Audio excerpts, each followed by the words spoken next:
지난 시간에 우리는 우리가 받은 이같이 큰 구원을 결코 등한히 여길 수 없다. 이 말씀을 생각해 보았습니다. 그 구원의 소식, 복음을 예수님께서 마지막으로 우리에게 전해 주셨고, 우리는 또 그것을 전해 들은 사람들에 의하여 다시 전해 들었지만 하나님께서 함께 증언해 주신 것이다. 그렇지 않았으면 우리는 믿음을 가질 수 없습니다. 그렇지 않았으면 오늘 이 시간에 우리가 예배의 자리로 나올 수 없었습니다. 그럼에도 불구하고 우리가 그 들은 것에 유념하지 않을 수 있다. 그래서 곧바로 흘러 떠내려갈 수 있다. 그리고 종국에는 그에 합당한 보응을 받게 될 것이다. 이런 경고의 말씀도 들었습니다. 그리고 2주의 시간이 지났습니다. 2주 동안 어떻게 지냈을까요? 이제는 들은 것에 유념하면서 떠내려가지 않게 이렇게 살고 계실까요? 아니면 또 다시 이 경고를 또 무시하고 나도 모르게 흘러 떠내려가고 있었을까요? 하나님께서 우리에게 은혜를 베푸셔서 말씀에 붙들린 삶을 우리 모두가 살아갈 수 있기를 간절히 소원합니다. 오늘 읽은 말씀은 내용상 보면 1장 14절까지 예수님하고 천사하고 이렇게 비교하는 말씀이 나왔잖아요. 그것과 연결되는 말씀입니다. 2장 1절에서 4절까지는 중간에 너희가 들은 것에 제발 좀 유념해라. 이렇게 권면하는 말씀이 이제 담겨져 있고, 다시 1장 14절 말씀에 이어서 천사와 예수님을 비교하는 말씀을 전해주고 있습니다. 사실 5절 맨 앞에는 우리말 번역 성경에는 빠져 있는데 원문에는 왜냐하면 이런 접속사가 있습니다. 왜냐하면 앞에 이미 이야기한 거에 근거를 지금부터 설명을 할 거야, 이런 접속사죠. 그래서 그 내용을 보면 1절부터 4절까지 하고는 어울리지 않아요. 오히려 14절과 연결을 시키는 것이 어울립니다. 14절 말씀을 제가 다시 한번 읽어드릴게요. 모든 천사들은 섬기는 영으로서 구원받을 상속자들을 위하여 섬기라고 보내심이 아니냐, 이 말씀을 주신 다음에 왜냐하면 이렇게 이어지면 됩니다. 5절이 하나님이 우리가 말하는 바 장차 올 세상을 천사들에게 복종하게 하심이 아니니라. 장차 올 세상, 이 말씀을 듣고 있는 자들에게 장차 올 세상은 어떤 세상이었을까요? 예수님이 오셨을 당시만 생각해 봐도 로마의 지배를 받고 있었습니다. 그들은 빨리 벗어나야 돼요. 해방이 돼야 돼요. 독립이 돼야 돼요. 빨리 옛날에 그 영광스러웠던 다윗 왕국, 그런 나라를 재건해야 합니다. 그런 세상을 꿈꿨어요. 하나님께서 그런 세상을 다시 만들어 주실 것이라고 기대했어요. 예수님이 오셨을 때만 해도 마찬가지예요. 예수님이 이제 우리의 새로운 왕이실 거야. 왕이 되실 거야. 이렇게 생각을 하면서 예수님을 바라봤었죠. 그런데 그런 일은 일어나지 않았습니다. 여전히 로마의 지배를 받고 있고, 이제는 더 심하게 로마의 핍박을 받게 되는, 특별히 예수님을 믿는다는 이유로 더더욱 어려운 일들을 겪게 되는 그런 상황이 지금 전개되고 있는 실정입니다. 그들에게 장차 올 세상, 그 세상은 어떤 세상이었을까요?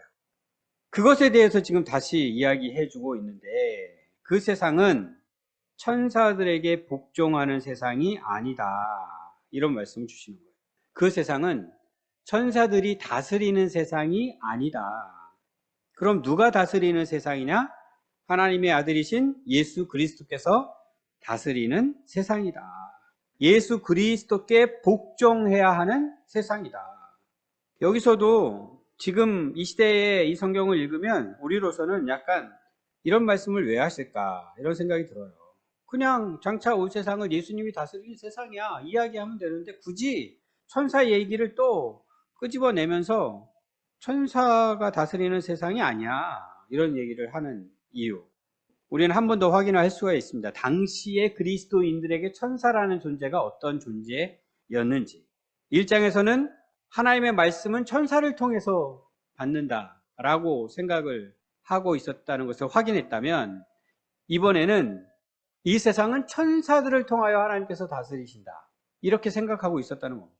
그도 그럴 것이 그들의 이름이 이스라엘이었는데 이스라엘이라는 이름 자체가 무슨 뜻이에요? 하나님하고 싸워서 이겼다는 뜻이잖아요.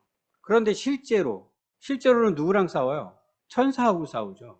그것부터 생각을 쭉 해보면 이스라엘 역사를 또 생각을 해보면 이스라엘이 잘못했을 때 하나님이 혼을 내시는데 누구를 또 보내서 혼내시냐면 천사를 보내서 혼내세요.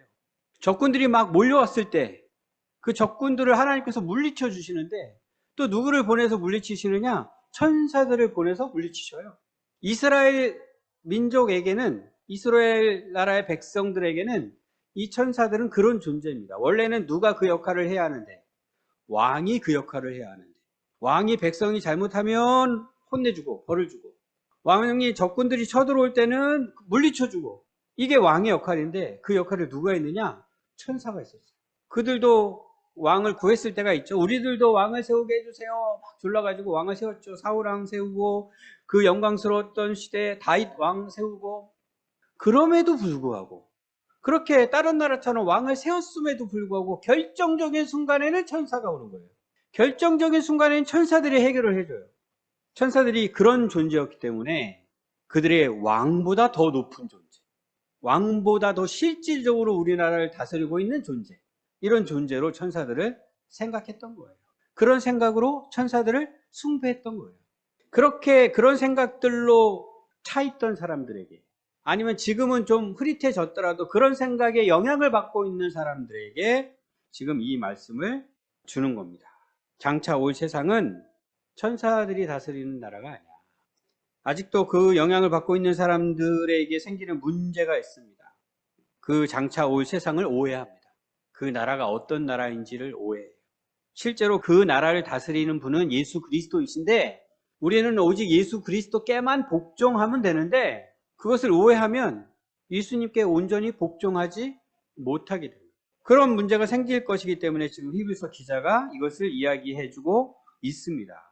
천사에게 복종하는 나라가 아니라 오히려 천사들은 어떤 존재다? 섬기라고 보냄을 받은 존재다. 누구를요? 구원받을 상속자들. 오히려 우리를 섬기는 자다. 천사는. 이렇게 말씀을 해주고 있는 거예요. 그러면서 그 다음부터 장차 올 세상을 다스리는 분은 예수 그리스도이시다. 이 말씀을 주고 있는 것인데 이것도 6절 이하의 말씀을 보니까 10편, 8편 구약성경의 말씀을 인용하면서 역시 확인해 주고 있습니다. 제가 다시 한번 읽어드릴게요. 그러나 누구인가가 어디에서 증언하여 이르되 사람이 무엇이기에 주께서 그를 생각하시며 인자가 무엇이기에 주께서 그를 돌보시나이까. 그를 잠시 동안 천사보다 못하게 하시며 영광과 존귀로 관을 씌우시며 만물을 그 발 아래에 복종하게 하셨느니라 하였으니. 우리가 너무나도 잘 알고 있는 시편 말씀입니다. 찬송으로도 만들어져서 많이들 찬송 드린 적이 있었을 겁니다. 이 찬송할 때마다 가사에 이런 말씀이 있는 겁니다. 사람이 무엇이간데 주께서 저를 생각하시며 인자가 무엇이간데 저를 권고하시나이까. 이거 할 때마다 이 사람이 누구라고 생각을 하십니까? 그 인자가 누구라고 생각하세요? 사람이 무엇이간데 이 찬양할 때마다 누구예요? 이 사람이 나라고 생각하고 찬양을 하시는 거죠. 어떤 의미입니까? 내가 뭐라고 이 나 같은 존재를, 나같이 이렇게 형편없는 존재를, 나같이 이 악독한 죄인을 하나님께서 생각하시고 권고하시면서 7절에는 뭐라고 돼 있어요? 천사보다 못하게 하시며, 원래 시편 말씀에는 어떻게 돼 있습니까? 하나님보다 조금 못하게 이렇게 돼 있어요. 하나님보다. 하나님으로 번역할 수도 있고 천사라고 번역할 수도 있는 단어를 썼기 때문에 그렇게 된 거거든요. 그런데 이제 개역 개정 성경을 번역하신 분들은 이 시편 말씀에서는 하나님으로 번역하는 것이 더 합당하다라고 생각을 하신 거예요. 그래서 그렇게 번역이 되어 있는데 그것도 뭐 틀렸다고 얘기할 수는 없습니다. 우리를 그만큼 존귀한 존재로 만들어 주셨다, 이런 말씀을 하시는 거거든요. 그러면서 하나님께서 우리를 그렇게 만드시고 하나님이 지으신 이 온 세상을 다스리는 존재로 세우셨다, 이런 내용으로 하나님을 찬송하는 말씀이죠. 시편 8편 말씀. 그 말씀을 생각해 보면 1장 14절의 말씀이 되게 자연스러워요. 천사들은요, 하나님보다 조금 못한 존재를 천사들까지도 섬겨야죠, 당연히. 이렇게 자연스럽게 연결될 수가 있는데, 근데 이렇게 될 수 있는 이유를 우리는 이 시점에서 생각을 해 보셔야 합니다. 애초에 이것은 불가능한 일이기 때문에 나 같은 자가 어떻게 그 자리에 설 수 있습니까? 나 같은 자가 어떻게 만물을 다스릴 수 있습니까? 히브리서 기자가 이 시편 8편의 말씀을 다시 이 시점에서 인용하고 있는 이유는 이 말씀 가운데 인자라는 말이 들어가 있기 때문입니다. 인자, 사람의 아들. 구약 성경에서는 이 인자라는 말을 쓰고 있는데, 이 인자라는 말을 어떨 때 쓰느냐? 그들을 구원하기 위하여 하나님께서 다시 보내실 메시아를 가리킬 때 이 인자라는 말을 씁니다. 그냥 인자를 나를 가리키는 말로 쓸 수 있어요. 나도 역시 사람의 아들이기 때문에. 그래서 시편 8편을 찬송할 때 사람, 인자는 나라고 생각하면서 그렇게 찬송을 하는 게 틀린 생각이 아닙니다. 그러나 또 다른 한편으로는 그 인자라는 말을 썼기 때문에 그 인자를 예수 그리스도라고 생각할 수 있어야 합니다. 이것을 동시에 같이 생각할 수 있어야 돼요. 하나님께서 아담을 지으실 때부터 생각을 하셔야 됩니다. 아담을 지으실 때 하나님께서 어떤 존재로 지으셨나? 온 세상을 창조하셨는데 그 가운데 아담을 어떤 존재로 지으셨나? 시편 8편의 말씀대로 지으셨습니다. 그리고 만물을 그에게 맡기셨어요. 다스려라. 아담이 범죄함으로 그것을 망가뜨렸죠. 그리고는 우리는 더 이상 그렇게 할 수 없는 존재가 되었습니다. 그때에 하나님께서 다시 우리를 구원하기로 하신 것이죠. 만물을 다스리는 그 통치권을 다시 회복시키기로 하신 것이죠. 그때 우리는 그런 고백을 드리는 겁니다. 제가 뭐라고? 우리가 뭐라고? 우리가 어떻게? 그런데 그 말씀을 통하여 동시에 우리에게 가르쳐 주는 것이 있다는 거죠.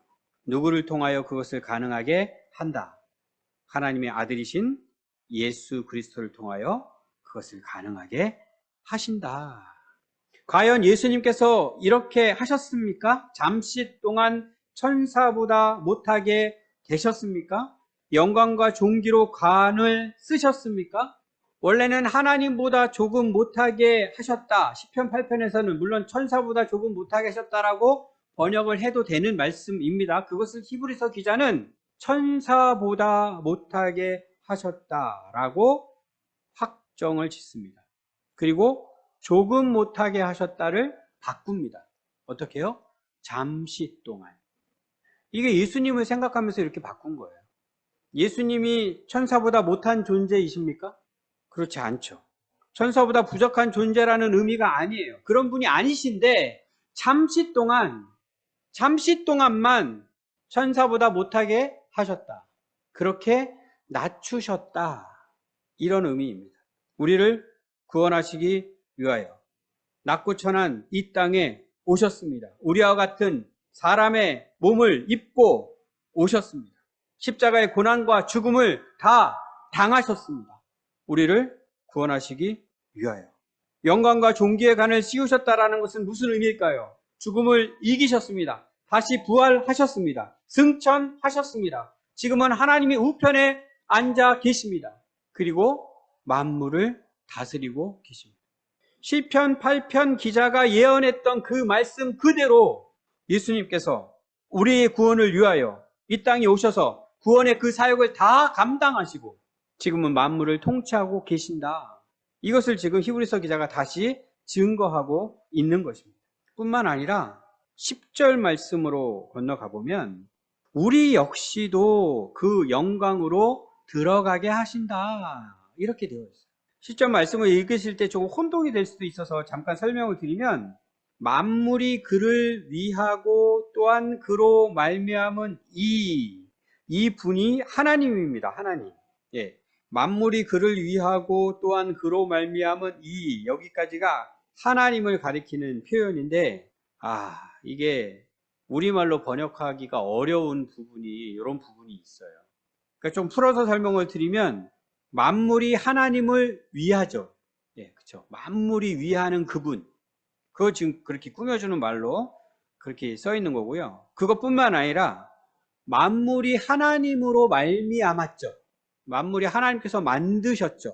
그것을 만드신 바로 그분, 이런 뜻입니다. 만물이 그를 위하고 또한 그로 말미암은 이 하나님이, 그리고 구원의 창시자는 예수님을 가리킵니다. 구원의 창시자는 예수님. 하나님이 예수님을 고난을 통하여 온전하게 하셔서 많은 아들들을 영광에 들어가게 하셨다. 이런 말씀입니다. 온전하게 하셨다라는 말씀도 예수님께서는 부족한 분이셨는데 이 고난을 통하여 온전하게 하셨다, 이런 의미로 해석하시면 안 되고요. 예수님은 그런 분이 아니시죠. 우리의 구원을 위하여 예수님께서 하실 일들을 다 온전하게 감당하게 하셨다, 이런 의미입니다. 그 예수님의 구원 사역을 통하여 무엇을 하셨다? 하나님의 아들들을 영광으로 들어가게 하셨다. 우리들을 영광으로 들어가게 하셨다. 영광과 존귀의 관을 씌웠다는 의미가 바로 영광으로 들어가셨다라는 의미입니다. 예수님께서 먼저 영광으로 들어가셨고, 하나님의 자들인 우리들도 예수님을 따라 영광으로 들어가게 하셨다, 이런 말씀입니다. 또 11절 말씀에서는 예수님과 우리의 관계에 대해서 알려주고 있는데, 거룩하게 하시는 이와 거룩하게 함을 입은 자들이 다 한 근원에서 난지라. 그러므로 형제라 부르시기를 부끄러워하지 아니하시고. 10절에서는 우리가 구원받은 것을 영광으로 들어가는 것이다, 이렇게 설명했는데, 11절에서는 거룩하게 함을 입는 것이다, 이렇게 표현을 좀 바꾸고 있어요. 다 같은 이야기입니다. 구원받았다는 것은 영광으로 들어갔다는 것이고요, 또 영광으로 들어갔다는 것은 거룩하게 되었다는 것입니다. 그렇게 우리를 거룩하게 하시는 분이 예수님이신데, 그 예수님과 거룩하게 된 우리가 한 근원에서 났다, 모두 하나님의 아들이다, 이 표현이고요. 예수님은 맏아들, 우리 역시 하나님의 부르심을 받은 다시 태어난 하나님의 자녀들. 그래서 예수님과 우리의 관계가 뭐라고요? 형제다. 예수님께서 이것을 부끄러워하지 않으신다. 우리가 어떤 존재인지를 지금 설명해주고 있습니다. 예수님과 하나님께서 우리를 얼마나 기뻐하시는지. 히브리서 기자는 이것을 증명하기 위하여 다시 구약 성경을 인용하고 있습니다. 12절에서는 내 형제들, 이렇게 예수님이 우리를 부르신다. 13절 말씀은 이사야 선지자가 아수르가 쳐들어왔을 때 고백했던 말씀인데, 우리 역시 예수님과 함께 오직 하나님만 의지할 것이다, 이렇게 믿음의 고백을 할 수 있다는 말씀입니다. 이 모든 말씀들을 통하여 우리에게 알려주시는 게 뭘까요? 영광과 존귀의 관을 쓰신 예수님, 그분이 우리를 형제로 부르셨습니다. 이제는 만물을 통치하는 그분께서 우리를 그 영광스러운 자리에 함께 앉게 하셨다는 거예요. 천사들까지도 우리를 섬기는 존재라는 거예요. 최근에 말씀을 통하여 우리의 정체성에 관한 말씀을 또 계속 들었는데, 이것이 우리의 정체성이라는 것입니다. 그런데 8절 후반부를 보면 이와는 좀 다른 분위기의 말씀을 주십니다. 읽어볼게요. 8절 뒤쪽입니다. 만물로 그에게 복종하게 하셨은즉 복종하지 않은 것이 하나도 없어야 하겠으나 지금 우리가 만물이 아직 그에게 복종하고 있는 것을 보지 못하고. 우리가 살고 있는 현실은 이렇다는 거죠. 지금 히브리서 기자가 알려준 그리스도인의 정체성대로라면 이럴 수가 없는데, 지금 당시에 그리스도인이라는 이유로 온갖 핍박 다 받고 온갖 고초를 다 겪고 있는, 그래서 믿음이 흔들릴 수밖에 없고 믿음을 포기하려고 하는 상황에 직면해 있는 그들에게는 이 현실이 설명이 안 되는 거죠. 그것을 지금 이야기하고 있어요. 지금 우리가 만물이 아직 그에게 복종하고 있는 것을 보지 못한다. 약속해 주신 말씀대로라면 장차 올 세상은 반드시 만물이 하나님 아들에게 복종해야 하는 것인데, 아직은 만물이 예수님께 복종을 하지 않는다는 거예요. 이렇게 믿음이 흔들릴 때 우리 눈에 보이는 것은 뭐겠어요?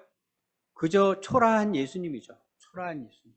아무 힘도 쓰지 못하는 너무나도 연약한 예수님. 그냥 군병들에게 그냥 끌려가고 있는 예수님. 채찍을 그대로 맞고 계시는 예수님. 침을 뱉으면 그대로 그것을 맞고 계시는 예수님. 끝내는 십자가에 달려 죽임당하시는 예수님. 그냥 사형수만 보이는 거죠. 사형수. 그리스도께 순종하지 않는 세상에서 지금 우리는 살고 있습니다. 그리고 우리에게 주신 약속의 말씀으로 그 세상을 보면은 우리의 믿음이 흔들리게 됩니다.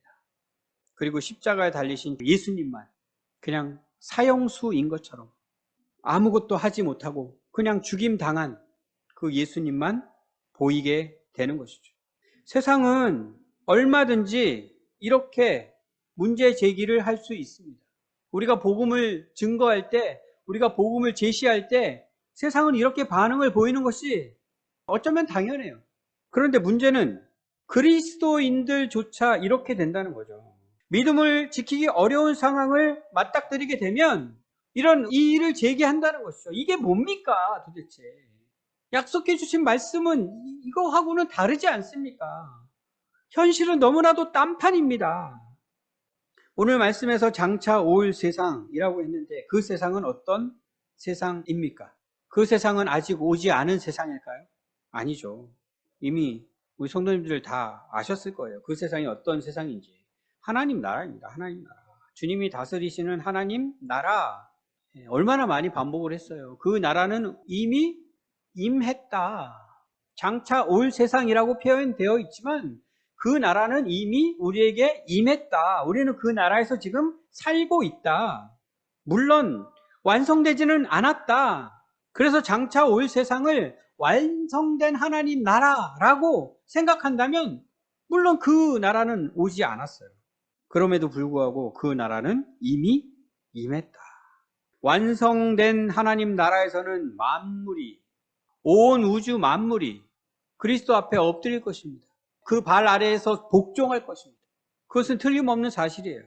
그러나 아직은 완성되지 않았기 때문에 지금은 만물이 그리스도께 복종하고 있지는 않습니다. 그 상황에서 히브리서 기자가 이렇게 의구심을 갖고 의문을 제기하는 자들에게, 그 믿음이 흔들리는 자들에게 하나님께서 예수님을 통하여 우리에게 베풀어 주신 구원의 역사, 그것을 다시 소개하고 있는 거예요. 14절 이하의 말씀도 보겠습니다. 예수님께서 십자가에 달려 죽으신 것에 또 다른 의미를 이렇게 설명해주고 있습니다. 무엇입니까? 예수님의 죽으심으로 사단의 권세를 멸하셨다. 14절 제가 다시 한번 읽어드릴게요. 자녀들은 혈과 육에 속하였음에 그도 또한 같은 모양으로 혈과 육을 함께 지니심은 죽음을 통하여 죽음의 세력을 잡은 자 곧 마귀를 멸하시며. 혈과 육에 속하였다. 인간이 혈과 육에 속하였다라는 말은 너무나도 당연한 말인 것처럼 들리지만 이 죽음의 문제와 연관시켜서 지금 이야기하려고 하는 것입니다. 죽음. 결코 해결하지 못하는 죽음. 이 죽음의 문제. 우리가 이 세상을 살면서 만나는 그 모든 문제 가운데 가장 큰, 그리고 가장 두려운, 절대로 해결할 수 없다고 분명히 알고 있는 그 죽음의 문제. 그래서 우리의 삶은 어떤 삶입니까? 그 사망의 권세자인 마귀에게 속박되어 있는 삶입니다. 그 마귀의 종으로 사는 삶입니다. 그런 우리를 구원하시기 위하여 예수님께서 같은 모양으로 혈과 육을 지니고 오셨다. 그리고 죽으시고 다시 사심으로 마귀의 사망 권세를 깨뜨리셨다. 우리 스스로는 그 속박에서 벗어날 수 없었지만 예수님께서 죽으심과 부활하심으로 그것을 가능하게 하셨고, 우리가 그 사망의 권세에서 벗어날 수 있는 유일한 방법은 예수님의 죽으심과 다시 사심에 참여하는 것밖에는 없는 것입니다. 그렇게 우리는 예수님과 함께 하나님의 자녀가 되었습니다. 15절 계속 읽어드릴게요. 또 죽기를 무서워함으로 한평생 매어 종노릇하는 모든 자들을 놓아주려 하심이니. 아직도 죽음이 두려우신 분이 계실까요? 죽음에 대하여 어떻게 생각하십니까? 진지하게 생각하시면서 우리의 믿음을 점검해야 합니다. 나의 죄를 대신 지고 죽임 당하신 예수님께서 다시 사셨습니다. 나는 예수님을 믿는 자입니다. 예수님께서 약속해 주셨어요. 죽음은 더 이상 우리에게 문제가 아닙니다. 부활을 약속해 주셨고 영원한 생명을 약속해 주셨습니다. 우리는 그런 자들입니다. 그럼에도 불구하고 여전히 죽음을 두려워하고 있다? 무서워하고 있다? 예수님이 누구신지, 예수님이 무슨 일을 하셨는지, 예수님이 마침내 사망의 권세를 깨뜨리시고 마귀를 진멸하시는 분이심을 우리가 분명히 알고 더 이상 죽음을 두려워하지 않는 우리 모두가 되기를 바랍니다. 우리는 예수님과 함께 죽었고 함께 다시 산 자들입니다. 예수님과 함께 하나님의 자녀로서 하나님께 순종하는 자들입니다. 그것이 바로 우리의 정체성이고 예수님은 그것을 위하여 이 땅에 오신 것입니다. 16절, 이는 확실히 천사들을 붙들어 주려 하심이 아니요 오직 아브라함의 자손을 붙들어 주려 하심이라. 이제 말씀을 맺으려고 합니다. 예수님께서 우리를 구원하시기 위하여 이 땅에 오셨습니다. 우리를 영광으로 들어가게 하시기 위하여 이 땅에 오셨습니다. 우리를 거룩하게 하시기 위하여 이 땅에 오셨습니다. 더 이상 죄와 사망에 얽매일 필요가 없습니다. 죽음을 두려워할 필요가 없습니다. 그것을 위하여 예수님께서 이 땅에 오셨습니다. 그 모든 고초를 다 당하셨고 십자가에 달려 죽기까지 하셨습니다. 하나님이신 그분이 왜 그렇게까지? 여기서도 의문을 제기하는 사람들이 많아요. 하나님이 우리를 사랑하셔서 우리를 구원하시면 그냥 구원하시면 되지. 왜 굳이 하나님이신 그분이 그렇게까지 이해가 안 돼. 그래서 믿을 수가 없어. 왜 그렇게 하셨습니까? 우리의 죄 때문입니다. 우리의 죄. 공의로우신 하나님께서 우리의 죄의 문제를 해결해 주시기 위하여 택하실 수 있는 방법. 우리의 머리로는, 우리의 지식으로는 그것조차 이해가 안 됩니다. 하나님의 공의 잘 몰라요. 하나님의 공의로부터 우리는 너무나도 멀리 떨어져 있어요. 왜 하나님께서 그렇게까지 하셨는지 잘 모릅니다. 그때마다 다시 우리는 무엇을 생각해야 하느냐? 나의 죄 때문에. 그렇게까지 하실 수밖에 없었던 하나님. 무엇 때문에? 나의 죄 때문에. 나의 죄가 얼마나 무겁고 크기에 그 어떤 것으로도 그 죄의 값을 치를 수가 없기에 하나님의 아들이신 예수님께서 이 땅에 오신 것입니다. 그 은혜로 우리가 구원을 받은 것입니다. 이것을 생각하고 또 생각해서 하나님의 은혜가, 나를 향한 하나님의 그 사랑이 얼마나 크고 놀라운 것인지 분명하게 발견하실 수 있어야 합니다.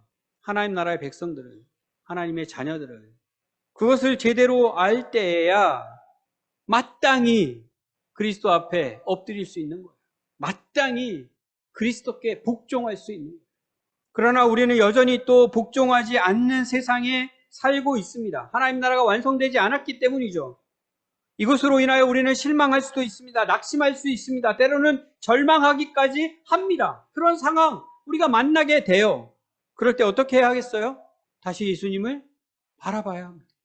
예수님이 누구신지, 예수님이 우리를 위하여 무엇을 하셨는지, 우리의 구원을 위하여 십자가에 달려 죽기까지 하신 그분, 그러나 지금은 영광과 존귀의 간을 쓰고 계신 그분, 만물의 통치자로 이 세상을 다스리고 계신 그분을 바라볼 수 있어야 합니다. 그런데 우리가 그렇게 살아가야 하는 자들인데 나조차 온전히 그리스도께 복종하지 않고 있는 것은 아닐까요? 나에게 임한 하나님 나라, 이 나라조차도 아직은 완성되지 않아서 한편으로는 이렇게 말씀을 들을 때 당연히 그리스도께 복종해야 하는 삶을 산다고 하면서 여전히 또 현실 속에서는 그리스도께 복종하지 못하고 있는 우리의 모습 발견해야 합니다. 그리고 다시 생각해야 합니다. 우리가 누구인지. 영광과 존귀의 간을 쓰고 계신 예수님께서 우리를 내 형제다. 우리가 그런 존재예요. 단순히 그리스도께 복종하는 것으로 끝이 아닙니다. 예수님과 함께 이 세상을 다스리는 자리에 우리를 불러주신 거예요. 우리가 그런 존재예요. 이 모든 구원을 이루신 예수님과 함께 하나님 아버지의 뜻을 절대적으로 앞세우면서 살아가는 우리 모두가 되었으면 좋겠습니다. 오직 하나님의 뜻대로 이 세상을 다스리라고 하시는 우리에게 맡겨진 그 소명을 온전히 감당할 수 있는 우리 모두가 되었으면 좋겠습니다.